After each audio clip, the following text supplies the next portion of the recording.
everyone, it's Haley, and today I'm going to be doing my April TBR. So this TBR pile is pretty big considering two things. One, the fact that it's already April 12th, and two, the fact that March was such a crappy month for me, and this month is probably going to be equally as crappy. But I decided to just be overambitious and have a huge TBR pile because why not? You know, whatever. March has just been an overall crappy month for me. First off, I've been in this huge reading slump and it has been literally the worst thing. I have not wanted to pick up any books and it has just been awful and I haven't been able to get out of it at all. It is really, really irritating and I hate it. And then on top of that, I have like finals and a bunch of final projects that are due since it's final season, but on top of that, my laptop decided to crash last week. So I was only able to put up one video last week, which I hate doing, but I had to, I had no choice just to put up the one video, which was an unboxing that I did.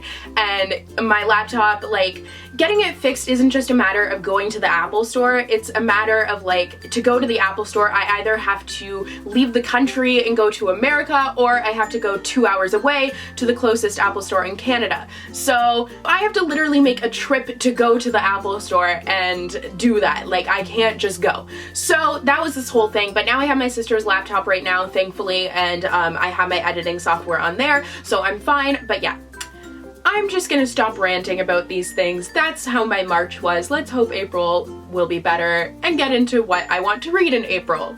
So the first book that I want to read in April I actually already have finished, and that is Hopeless by Colleen Hoover. Like I said, I'm in a reading slump, so I was looking for stuff that would kind of get me out of it, and I figured a sappy, corny romance would be perfect, and new adult would be really great for that. But I was looking at my shelf and I was like, I don't really have anything that's kind of just sappy and corny. The only thing that I have is this that I think would be the closest thing to it, but I knew going into it that this book was really hard hitting at the same time. So I was kind of meh, but I did decide to pick it up. The plot really intrigued me. It's about a girl who she is really kind of secluded and really keeps to herself. She's been homeschooled her whole life, and then she meets this guy who's obviously the kind of James Dean-esque bad boy figure, and she's really intrigued by him, and they start talking and they find that they have this incomparable connection that is just amazing, and they can't get rid of each other, yet they keep on fighting, and it's kind of about their relationship. So I did read this. I'll talk more about it in my wrap-up, and I'm also going to be doing a review for it, but very mixed feelings about it, just kind of meh. And before I had started that, I had started The Book Thief by Markus Zusak. This is a reread for me. The Book Thief is one of my all-time favorite books, and I just got this new edition of it, which I did take off the sticker. All of you told me not to, but I took it off, and now I kind of regret it, but YOLO.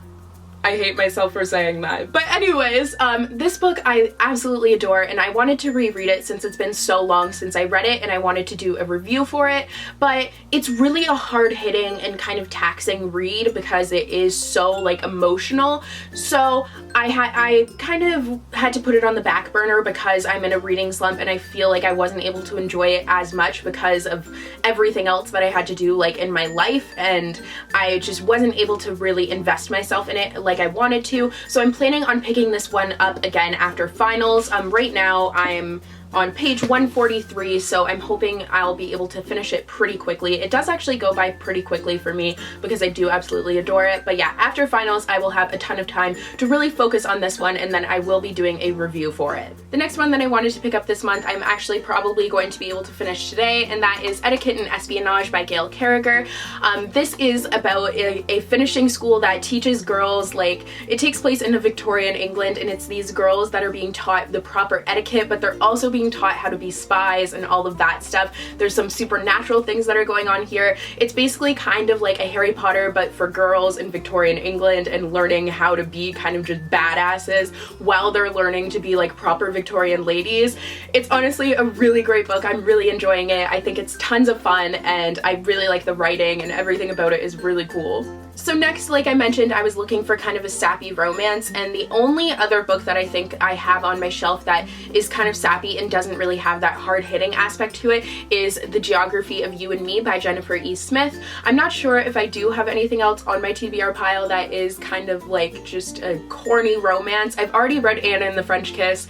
If I could find something like that, that would be absolutely perfect. If you guys have suggestions, then leave them down below. I might have to make a trip to the bookstore and buy a couple books because I just need a corny romance. But this is the one that I think I have on my shelf right now, so I'm gonna give it a go. It's a romance that takes place in all different parts of the world, which sounds really cool to me, and I'm really excited about it. I have heard mixed things though, so I am a little bit apprehensive going into it, but I'm hoping it'll surprise me. On that same note, I was asking on Twitter for some corny, kind of fluffy contemporary recommendations, and one of my friends suggested to me P.S. I Still Love You by Jenny Han. She actually suggested To All the Boys I've Loved Before, but I've read that one. I haven't read this one, which is the sequel to All the Boys I've Loved Before, and I think I'm going to reread To All the Boys I've Loved Before really quickly and then do a review for it and then read this one, but I'm really excited for this one. I've heard some mixed things about it. I'm intrigued to see where the plot line is going to go. I'm hoping that it still kind of focuses on the familial relations, like on top of the kind of romantic relations. I think that that was really well done in the first one, so I'm hoping this one kind of follows in that same vein. But yeah, I am really excited to kind of get back into this world. Laura Jean is kind of an annoying protagonist, but I'm hoping that she'll kind of mature a little bit in this one, and yeah, we'll see.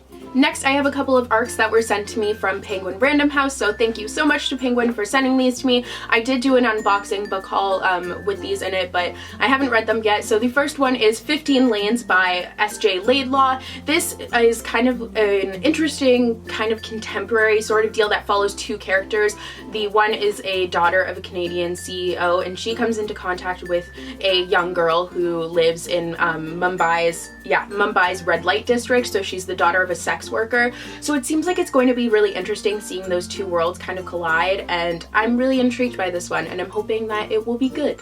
And next is The Glittering Court by Richelle Mead. Now, as you guys know, I'm not a really big fan of Vampire Academy. I tried to read the first book and I just didn't like it. People keep on telling me to continue the series, but it's just not going to happen. It's not my thing, and I just don't think I would like it. So, not going to happen. But I am really willing to give this series a try. This is her new series, and it seems like it's going to be really cool. The plot is kind of a little bit confusing. Like, the synopsis is super long. It's like 3 paragraphs long, but from what I gathered, it's about a girl who is kind of hiding in the Glittering Court. The Glittering Court is where poor girls are being taught to be kind of like upstanding young ladies, and this girl is actually not poor, but she finds herself in the Glittering Court, and she has to kind of keep her identity a secret, and it's this whole huge thing. It sounds really cool. I recommend just reading the Goodreads synopsis, since I clearly can't synopsize this one, but I am really intrigued by it. It's kind of like a Victorian England-esque sort of thing, and I love Victorian England,